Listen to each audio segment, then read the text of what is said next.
Rewa zone के IG Umesh जोगा के निर्देश पर आज सिविल लाइन स्थित पुलिस कंट्रोल रूम में डीआईजी अनिल सिंह कुशवाहा द्वारा पुलिस अधिकारी, डीपीओ, गवर्नमेंट प्रोसिक्यूटर अधिकारी की संयुक्त बैठक बुलाई एवं साल भर में अपराधों की समीक्षा कर विभिन्न मामलों में सजा याफ्ता एवं बरी हुए लोगों की जानकारी जुटाई गई। वहीं बरी किए गए लोगों को किस आधार पर बरी किया गया है उसकी भी जानकारी संरक्षित की गई। साथ ही Mahendra Chawla versus union of India का हवाला देते हुए फिटनेस प्रोटेक्शन एवं कंपनसेशन पर भी चर्चा की गई। साथ ही पॉक्सो एक्ट में जागरूकता लाने की बात कही गई। इस बैठक में रीवा पुलिस अधीक्षक राकेश कुमार सिंह, एडिशनल एसपी सुकुमार वर्मा एवं मोगंज एडिशनल एसपी विजय डावर सहित एसडीओपी उपस्थित रहे। प्रस्तुत है डीपीओ इंचार्ज रविंद्र सिंह से जानकारी के अंश। बताएं भैया, आज ये काहे के लिए बैठक ली गई थी पुलिस अधिकारियों के साथ? आज आजी साहब ने डीपीओ, गवर्नमेंट प्रोसिक्यूटर और पुलिस ऑफिसर्स की एक मीटिंग रखी थी, संयुक्त मीटिंग, जिसमें साल भर के जितने मामले डिस्पोजल हुए हैं उसमें कितनी सज़ा हुई, कितने मामले बरी हुए और बरी होने के क्या क्या कारण थे, उसमें हम लोग डिटेल में चर्चा किए। और सबके चर्चा उपरांत ये चीज़ें आई कि जिन मामलों में प्रकरण बरी हो रहे हैं उसके मुख्य बिंदुओं पर चर्चा करते हुए भविष्य में अपना पक्ष मजबूत रखने के लिए हम लोगों ने उसमें भागीदारी की और इसके संबंध में बहुत जल्द फिर से मीटिंग होने वाली है। क्या कौन से ऐसे मामले थे जिसमें सबसे ज़्यादा लोग उसका फ़ायदा उठा करके बच जाते हैं? जैसे actually Mahendra Chawla versus union of India में जो विटनेस प्रोटेक्शन की बात की जा रही है, लेकिन मामले ज़्यादा होने की वजह से पुलिस बल या शासन के द्वारा भी कोई विटनेस प्रोटेक्शन नहीं किया जा रहा है।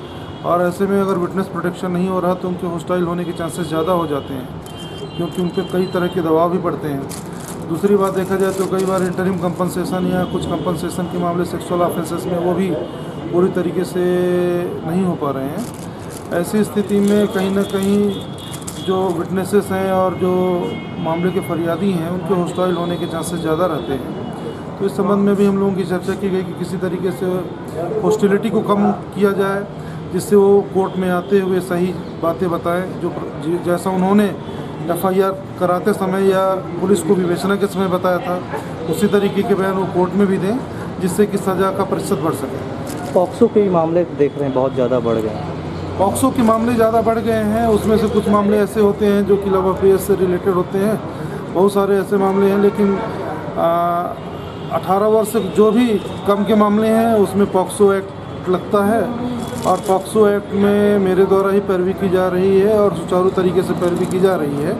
उसमें पॉक्सो एक्ट में कन्विक्शन रेट भी ज़्यादा है। पॉक्सो एक्ट में भी मैं इंटरिम कंपनसेशन दिलाने के लिए माननीय कलेक्टर महोदय से और डीआईजी साहब से अभी बात किया है। और पॉक्सो एक्ट के जो मामले बढ़ रहे हैं, कहीं ना कहीं इसमें हम समाज में पॉक्सो एक्ट की गाइडलाइंस में भी है कि समाज में जागरूकता फैलाना है और आरोपी गणों या कोई भी व्यक्ति उनको बताना है कि आपका अगर इवन कोई लव अफेयर है कुछ इस तरीके की है तो विधि में ऐसी व्यवस्था है कि आप जो भी काम करें 18 वर्ष जब आप पूर्ण रूप से वयस्क हो जाएं उसके बाद ही करें। अगर इवन कंसेंट के बारे में का कोई भी सहमति जो 18 वर्ष के पहले दी गई है किसी बालक के द्वारा, वो सहमति की श्रेणी में नहीं आती है। परंतु हमारे समाज में बहुत सारे ऐसे वर्ग हैं जो ज़्यादा पढ़े लिखे नहीं हैं और वो इस चीज़ को नहीं जानते हैं कि जो एक maxim ignorance of law is not an excuse. मतलब उनको ये नहीं मालूम है कि अगर कानून में कोई चीज़ है हमको नहीं मालूम है, वो बाद में हमारे लिए एक्सक्यूज़ नहीं बनेगी। तो उनको अवेयरनेस फैलाने की ज़रूरत है कि 18 वर्ष के और पहले के कोई भी मामले हैं, इवन अगर कंसेंसुअल है, सहमति से है, वो भी सहमति नहीं मानी जाएगी। तो इस दिशा में भी माननीय कलेक्टर महोदय और अपने पुलिस विभाग के द्वारा और NGOs के द्वारा ये मतलब अवेयरनेस प्रोग्राम किए जाने की आवश्यकता है, जिससे मतलब पॉक्सो एक्ट के मामलों में कमी आए। शुभ नाम सर आपका? मेरा नाम रविंद्र सिंह, डीपीओ इंचार्ज रीवा।